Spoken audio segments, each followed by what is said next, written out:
Hi, how's it going? I'm Marlene, and thanks for wandering by. So today I'm gonna do just an old-fashioned haul, and I have all kinds of fun stuff to show you that I've purchased recently. I am gonna light some incense. I don't usually do this on camera, but I thought it would be nice for ambiance. So yeah, oh, this is oh, it looks so beat up. He would not want me to show you, but this is a lighter cover that my partner made. I've shown you the, I showed you a knife case that he made, but he's done tons of these little lighter holders. Anyway, so we'll put that here and we'll light, we've got our incense going. And yeah, I've never done just a straight up crap I bought to show you, crap I bought that I'm gonna show off to you type video yet. So I have lots of fun stuff. I have pens, I have decks, and a book. So it's mostly just pens, markers, decks, and a book to show you today. So yeah, why don't we start with, what should we start with? Let's start with the pens and markers. So first of all, I brought out my journal too so that I can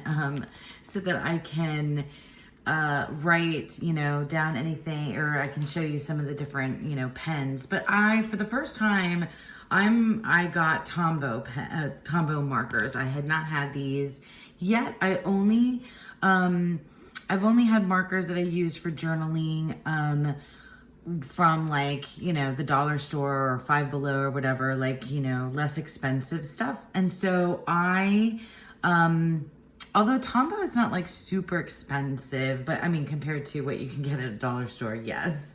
So I opened everything up and I've been using them already.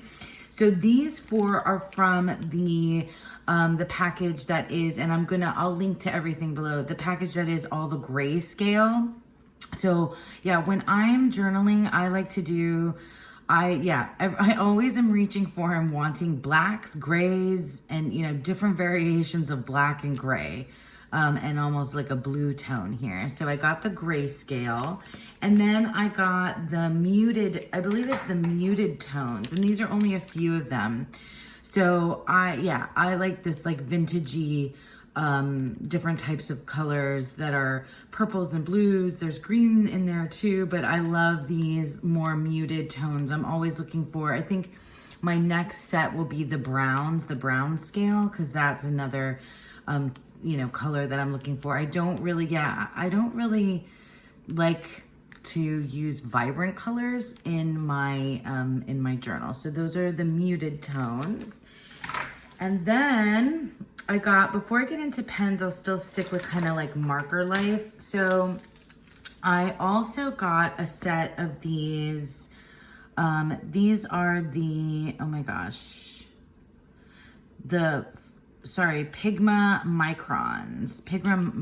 And so I got the set that has different fine liner tips.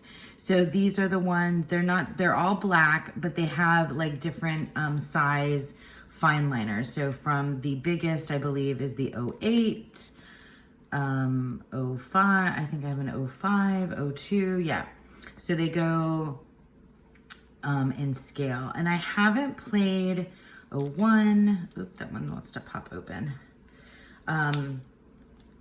01, oh, sorry, 02, 03, 03, 02, 01, and 005. So if you look at how teeny tiny, I'm not sure you can even see how teeny tiny that is compared to the fine liner. And I'm not an artist at all, but I just like to have try out different things. So much thicker, obviously you can see.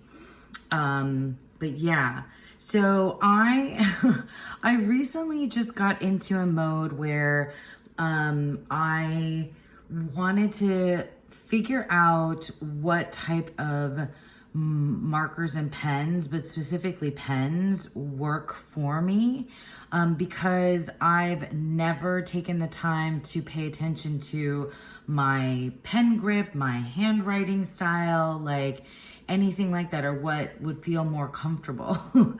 I feel like it's like in that movie, Runaway Bride. I was telling this to a friend the other day. You know, in the movie Runaway Bride, that's the one with it's the one with Julia Roberts and Richard Gere. And anyway, the premise is that she's this woman who's had a series of relationships where, you know, she gets proposed, you know, they propose to her and she leads all the way up to the wedding. And when she reaches the wedding, she runs away. But the thing is that she like learns throughout this romantic comedy that she just really doesn't know who she is, because she's kind of transforms herself to be like whoever the partner is, you know? And so there's this kind of running thing throughout, because Richard Gere is a journalist investigating her, blah, blah, blah. But he asks every guy every fiance that she'd had, how does she like her eggs? And they all answer that she likes them just the way they like them, scrambled or over easy or whatever it may be, that how they like their eggs. She eats her eggs like them because she is people pleasing. She's not discovering her own identity. So all that to say that, like, I felt like Julia Roberts, because at the end of the movie, she has these like bunch of plates of eggs that she's trying out to figure out how does she actually like her eggs? What is it that she prefers? And I feel like my life right now, it's funny because, I mean, I've told you guys before, you know, I'm middle-aged, but it's funny that like I'm at this place in my life where I'm like reevaluating my own, like redefining myself, or even defining myself in the first place. And these like little things like pens, okay? I mean, I know it might sound silly, but like these little things like pens or eggs are helping me like really define who I am. And just like taking the time to discover these little things about myself is really helpful in like bigger picture things. So all that to say, I'm not going to color with the markers, but I will show you the different pens that I got, and I'll write them down. So I went and bought a bunch of pens. Now, I'm not an expert in pens. I'm learning about pens. This is a fountain pen, and I still don't know squat about fountain pens, but I watched like a bunch of videos. I fell down like a whole rabbit hole of videos about if you write fast, or if you write slow, or if you are right-handed, left-handed, this, that, and the other thing, and what would be, you know, where you hold your pen. Like I hold my pen here on my fourth, on the joint of my ring finger, and I have, I guess you would call this like a death grip. So this is the Uniball Premier 207, and this is one of the pens that was recommended for that type of grip, because it has this like pretty jelly thing. And I'll write with it and show you how I felt about it after, so I'll go through them all. The other ones, I'm not going to be able to remember the specifics of why I got them all, but I think it was mostly because of like, I like the way that it looked when I saw it on the, oh my gosh, I'm all covered in marker here. Anyway, I got them because of the look of them, because I like kind of like a retro look. And also, I wasn't sure if it was going to be gel or rollerball or what was going to be the thing for me. So I also got this Energel, this Pentel Energel, and I think that's the size of the point is the 07. But I will definitely put links for everything below, and I'll show you. And I got this in the brown. Yeah, I've enjoyed this one as well. But like gel pens, I've always stayed away from because they smear. or the cheap ones that I've had have smeared. So I was looking for pens that did not smear. And I also I like to write, I change up like my style, like writing big and small and fat and thin. And I do it, it just depends. This is the Pilot High Tech C, and it is a very thin, fine point. And I wanted something like that as well for when I, for when I want to write kind of thin and little. And I wanted them all to be, not caps, but I'm not really carrying this around with me. They're usually just hanging out. Well, I've taken a few to work as well in my work bag. Where am I at now? So then this is so not an official pen video. This is the Jetstream, the Uni Jetstream. I think it's like a roller ball. I think that's more ballpoint than gel. Is this ballpoint too? Or yeah, this is ballpoint or fine liner. I don't know. I don't know. And then this is a, oh my goodness. It's already gotten rusty. I don't know what happened to it. Something that it was sitting with. Or is this an old one? Maybe this wasn't part of my haul. Oh, you know what? It's not. I didn't purchase this just now. This is not part of my haul. I think I just grabbed it because it was next to the other pens. I just discovered that I had this. I don't know whose it was. Maybe my partner's. Who knows? It was in with the other pen. So this is a V301 fountain pen. Oh, what is the brand? I don't know. I'll have to look this one up. That's so funny that I brought this out here and it wasn't part of my haul. Cause yeah, like it's all rusted probably from sitting. Oh, what does it say here? Oh, zebra. It's a zebra. Speaking of zebras, yeah, I also got, and these I still have in their packaging. I got the Sarasa Vintage Colors from Zebra. I got 2 different ones. So these are all different colors. And I'm not sure where it tells me the colors, but I'll write with a few of these so you guys can see. And then we'll move on to decks because I don't want to keep you here for 3,000 years. So let me just grab and open up to a page so that you can see how these guys write. This is my poetry journal. Oh well, we'll just use it. And I'm losing my light. I hope that it's not too bad. Okay. All right, so we'll start with, oh yeah, the Premier. So this is the Uniball Premier 207. Where's good? So I'll start in the middle. This is the Uniball Premier.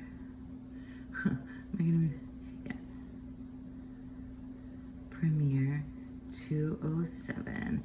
And I've really enjoyed this.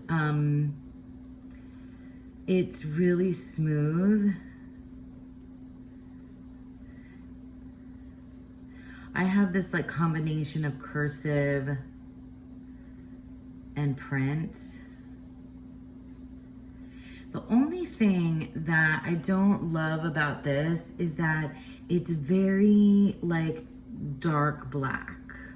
So I might want to have a different, because sometimes I like a lighter looking, like almost gray. And so I got the other, the other colors. So that's the Uniball Premier. It's been the most comfortable one to write with for sure. Let me show you then. So this is the Pentel Energel, this one, and it's in brown.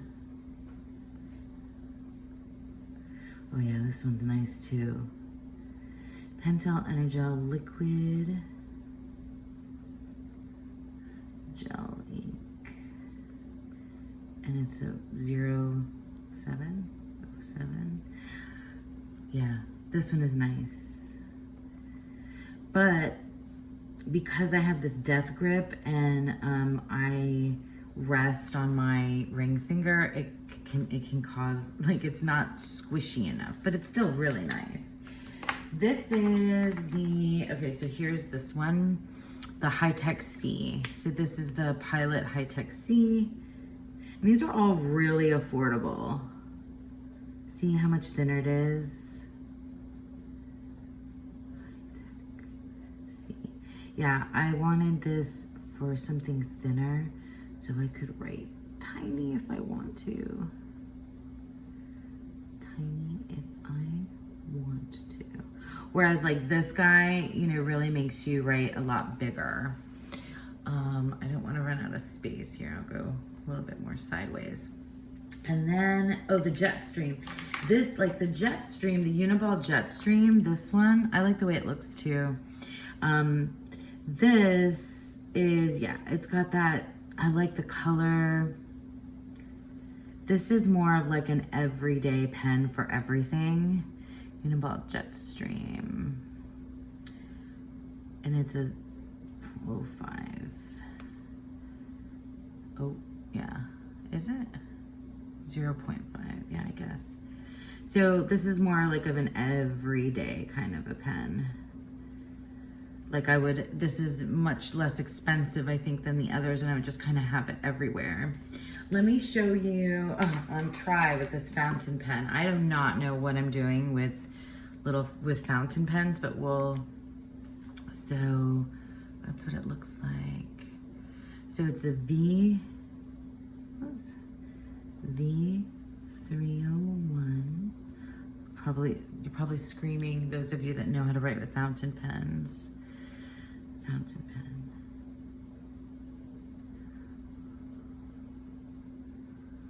I pick up my pen a lot, so I'm not like one of those very fluid writers.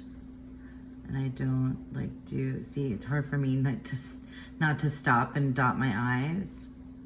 Anyway, so yeah, so those are the pens. And so far, like, I'm really loving them all of these for like, you know, like my everyday type stuff. But these for journaling, I'm in love with the Sarasa. Just like absolutely in love. So I'll just write, this is like navy blue. Oh my God, I love these pens. Navy blue, this is like a lighter blue. No, that looks more, I don't know what we call these. This is like a really pretty green. Oh yeah. So I love this color. So pretty. And then this is what is this? Is this just brown?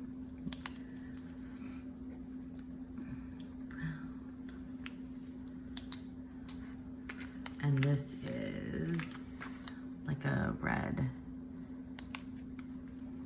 like a muted, oh yeah, muted red. Oh, I love this.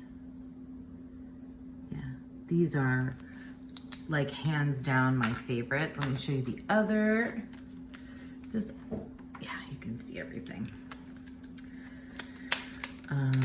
This is, I think it's just black. So just a regular black.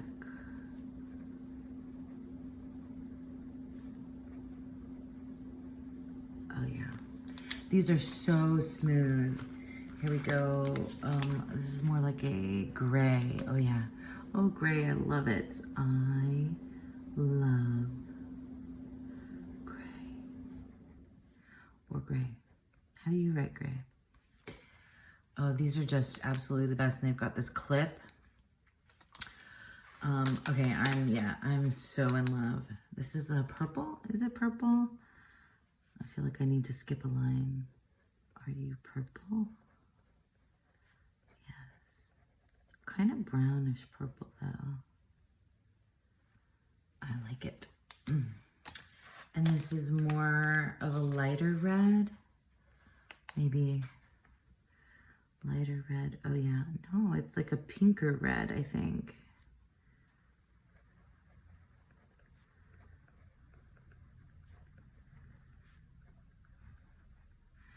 I hope you guys like this. I love pen. I've been like obsessed with pen videos, and here's like a mustard yellow color.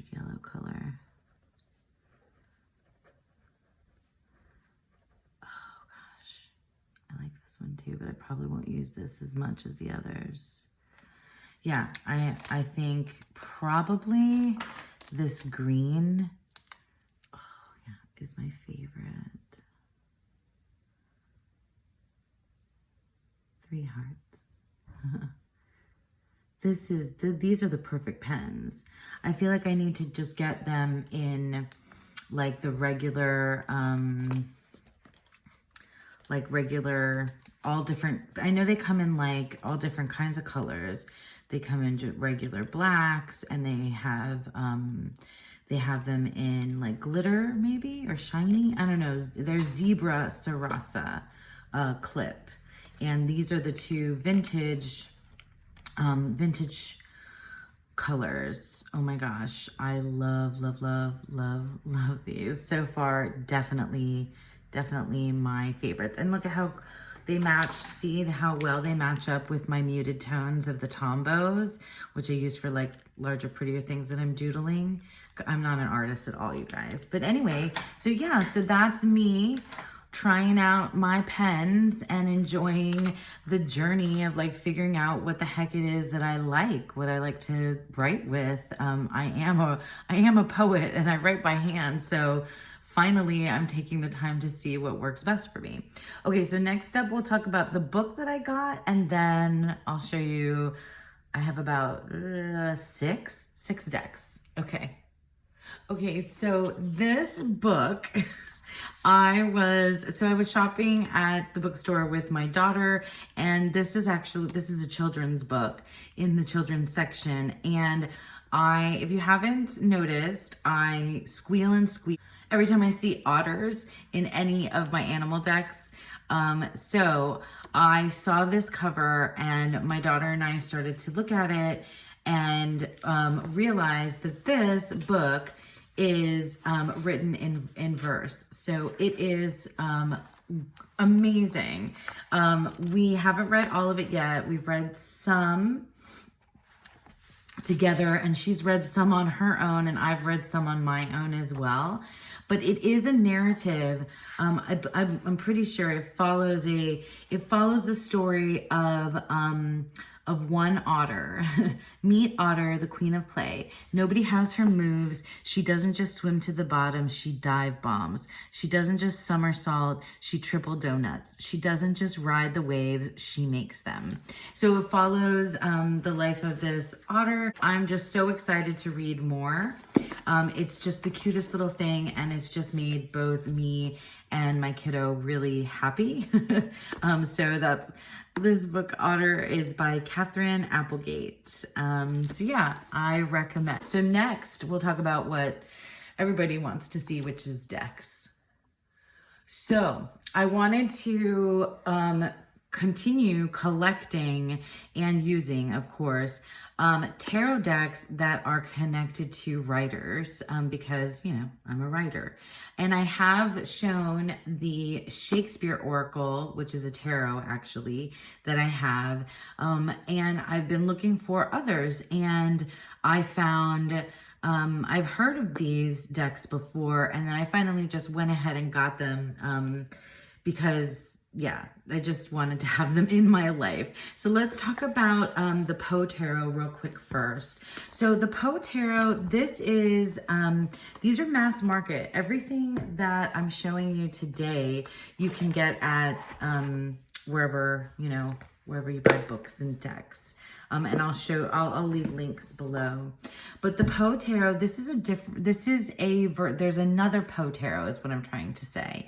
And I was looking at both of them, and then I chose this one over the other because of the black and white. And this seemed more, they both seemed like kind of tongue in cheek, but this one seems to be more tongue in cheek. Like it doesn't take itself as seriously. I love this gilding. and I love the backs.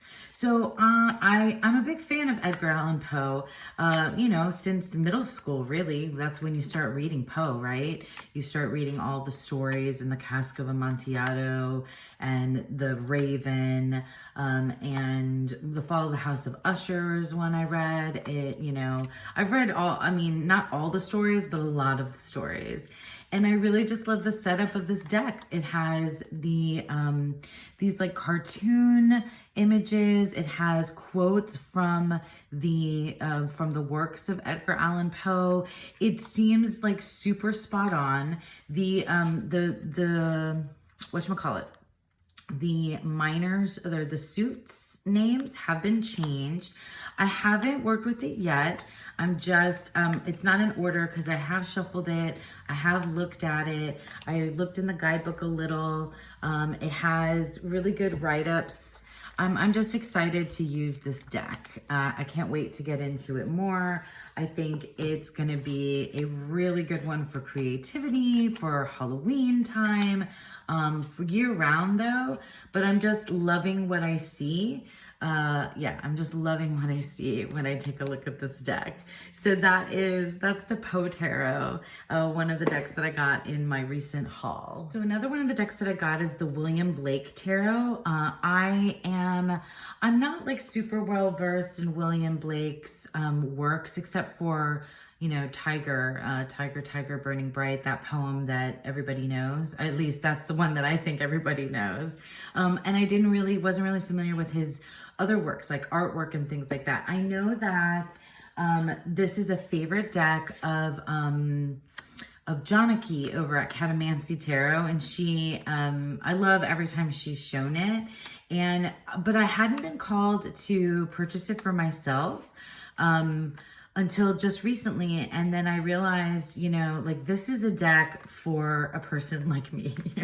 This is a deck for a poet. There's a whole suit that's been renamed to be poetry. Like, why didn't I have this in my collection? Why wasn't I using this deck? I have used it a couple of times. I'm already in love, but this is a deck that needs me to take my time with it. I also saw a wonderful, wonderful walkthrough of this deck by Dustin at Modern Metaphysique. I'll link to both Jonaki and Dustin's channels below so that you guys can check out what they think of this deck. They have they've spent more time with it, so they have more, more overall things to say. Personally, right now, though, I'm just like absolutely adoring. Look at the backs. I'm just really excited to have it. I'm glad that I got it, and I can't wait. Oh, it has these gold gilded edges. I absolutely can't wait to use it more. I know it's going to have, I can tell already that it's going to have like it's going to sit like in a very specific space with my creativity. And it's kind of built for that. It has like in the creative process is part of what it talks about in the guidebook. So super stoked about this. The William Blake Tarot. Yeah, so I'll show you some more. Okay, so also when I was in the bookstore with my daughter, I saw this tarot deck. And I had seen this tarot deck on Lisa's, I think it was her latest hot takes. And this is the Secrets of Paradise Tarot. It's a deck that is inspired by Caribbean and Latin American culture and mysticism. I got really excited when I saw this on Lisa's Hot Takes, but I wasn't sure if it was something that I don't know, that would resonate or work for me. It is so because I'm Cuban. Like my parents are from Cuba, and I grew up, very much half in Cuban culture, half in American culture. And I have not yet seen a tarot deck that is connected to my culture. And I got really excited that this one might be the one. So I've opened it, and I have I have looked through it, and I have not yet read with it, but I have, you know, definitely gone through the cards, and I'll be happy to do like a walkthrough of, sorry, I'm like all over the place. I'll be happy to do a walkthrough of the deck if you would like me to. I'm just gonna show a few cards right now. This is the only cards that I found that has that is specifically Cuba. So like this is supposed to be in Havana, which is where my father is from. It crosses cultures. Oh my God, I love to see a palm tree in a tarot deck. It crosses different cultures. You know, there's a lot of Puerto Rico and, oh my God, sugarcane. Oh. Anyway, that's just like, you know, look at this hat. Like, so it crosses a bunch of different cultures. It goes from, you know, modern times to, you know, different time periods. We've got Puerto Rico and there's even Central American countries, types of things represented in here. There's even New York. It has a lot to do with the creator themselves, and they explain every single image, every single card in the guidebook, and what it is and what it represents and what it means to them. It's extremely personal to the creator, so that's why I had some trouble right off the bat with it, because I'm not sure if it also is something that is for me. But like I said, I haven't read with it yet. The bomba drums. So like, but for Cubans, it's conga drums. So it's, you know, but I love all this imagery. Like it definitely makes me feel connected with my culture, and it's just lovely to see something like this. Like I was happy to buy it because I'm excited that it exists in the world. Like I'm just happy that there is a tarot deck, look at these backs, that there is a tarot deck like this, and I hope to see many more. I'm happy to, if you'd like me to do a more involved walkthrough or a review after I've used it. Look at, those are the three kings. So like for those of you that are Latina or Latinx out there, you know, that like have been dying for something like this, you know, it's really cool that it exists, and I'm happy that it's there. So there's like capoeira stuff from Brazil.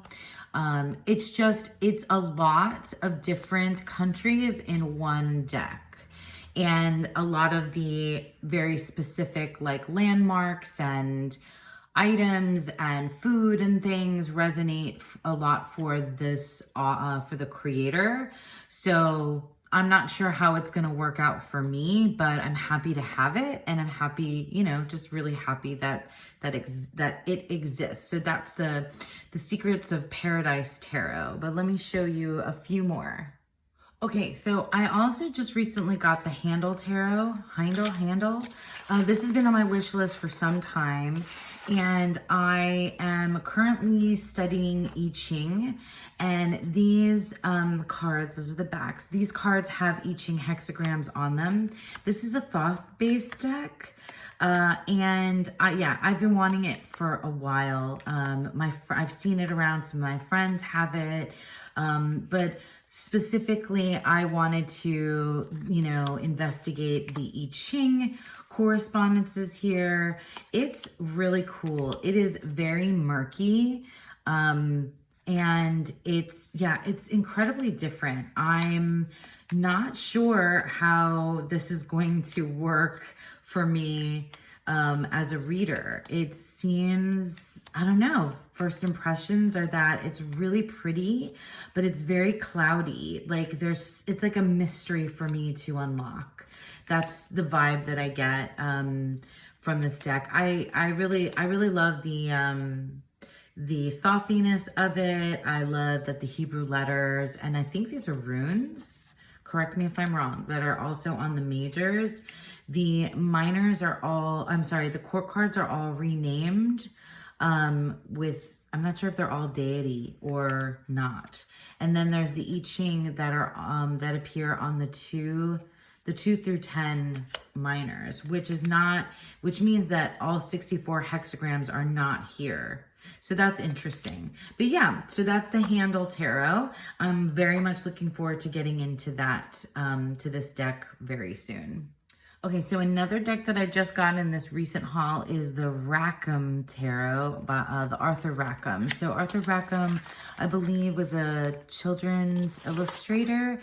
I don't usually go for decks that are curated art. I have very few of those, and especially like I usually like contemporary style things. I think vintage for me is like, you know, as far back as maybe like the 20s I like to go. I don't know. So, and I don't know. I'm not sure what time period Arthur Rackham is from. But anyway, these are the backs. This seems like a little bit smaller. This is a Lo Scarabeo. Oh, it's in order. Okay, so let's do this instead. So this is an order. I don't want to take it out of order yet. I'll just go through a few of it. A few of them. Already, like, this feels very connected to fairy or fae type energy, and it feels incredibly shadowy. Like, look at that Lover's card. It seems very shadowy. It's maybe inner child kind of stuff, but kind of scary, shadowy. Yeah, I'm not sure what kind of readings I'm going to get here. Look at this Death card. I've looked through it just real quickly, and I looked at flip throughs, and I would look at that Devil card. And I was very drawn to the artwork, which is really cool, childhood, you know, child storybook. And yeah, and I know that there's Oracle decks too that are Arthur Rackham Oracle. Look at this Judgment card. That's very interesting. This also feels kind of holiday, you know, around Christmas time type of deck too, because it's got that childhood vibe, storybook vibe, which always makes me think of that time period, or that time of year, not time period. Anyway, I haven't, like I said, this one's still in order because I just flipped through it like one time, and we'll see. I'm not sure. I'm really not sure how we're going to get along or what's going to happen. Look at that. But I'm looking forward to it. I don't know when will be the season with this deck. I got it because I know that I wanted it, and I'm not sure though that I'm going to be using it right away. Do you guys do that? So yeah, I'm not sure that I'm going to be using this one right away. Maybe in the fall this year. We'll see where it ends up. I might be drawn to it. I might be drawn to it sooner than that. So yeah, so that's the Rackham Tarot. Okay, and last but absolutely not least in this haul that I recently had is the new Palladini Tarot. It's so funny because this deck was not in my wish list like the other ones had been. I didn't do a lot of watching flip throughs of it. I watched like one flip through. Maybe I heard Dustin talking about it recently on Three Fat Readers, maybe. And I remembered that this is a deck that, well, I have the Aquarian Tarot, but I remembered that this is a deck by the same artist, and that it has all these nightscapes, and I just bought it because I just wanted a deck that had like nightscapes. And I'm telling you guys, I'm gonna be this, you're gonna see this deck more because I am obsessed with it right now. I'm completely and utterly obsessed with this deck. I absolutely love it. I don't want to get too much into it right now because I want to like have a dedicated video to it. But oh my God, look at that Justice card. This deck is not, these are not human characters to me. These are elves, or this is like a Gelfling, like 100%. This is like a Gelfling from the Dark Crystal. Yes, a Gelfling nun, an elvish nun. I said to a friend of mine already, I said that. But this deck, I'm having such a moment with it. It is giving me everything that I need, and I've been wanting to use it for every single thing, every single reading that I'm doing, morning, noon, and night. I just love the colors. I love, it's also like there's like drag queens and drag kings in here. This is like this elvish land. I don't want to say too much because I wanted to spend more time with it. I want to do like a side-by-side comparison of this and the Aquarian Tarot, which I have. Look at all these. I just love the nightscapes. I love this artwork. The colors are, I guess, yeah, they're matching my like muted color palette. You see? Do you see what's going on here? They're matching other things. It's, I did a Celtic cross with this deck that like really, really blew my mind. There's these, there's these nuances about it. Even though it's pretty much, a Waite Smith clone or Smith Waite or however you say the RWS. There's these just subtle nuances. Like look at this Hanged Man with the fruit trees and flowers hanging, the fruit and flowers hanging from the tree, these stalks. Like that makes me change very subtly the way that I think about the Hanged Man, the meaning of the Hanged Man. And I could go on and on and on. I love, like, see how the Page of Pentacles is like, kind of like the, levitating, that the pentacle is levitating or making it levitate. Is it tossed up? Is it levitating? Is he magic? Like what's going on there? And if you just, dive in a little bit, there's so much in here. Like I couldn't even believe how much is in here. Like look at the Fool is so androgynous. I mean, they have a beard, but like they're wearing a dress and they've got this conical hat and there's like medieval, Shakespearean, Egyptian nods for things in here. Greek even, it feels like. This death card is amazing. So yeah, I'm so totally like obsessed with the new Palladini Tarot right now. And it is just blowing my mind. So yeah, the new Palladini Tarot is amazing. Okay, so that's it. Thank you for joining me on this super fun first haul video that I've ever really done. And I thank you again for sticking around with me, and I hope that you all have a beautiful, wonderful day. Bye.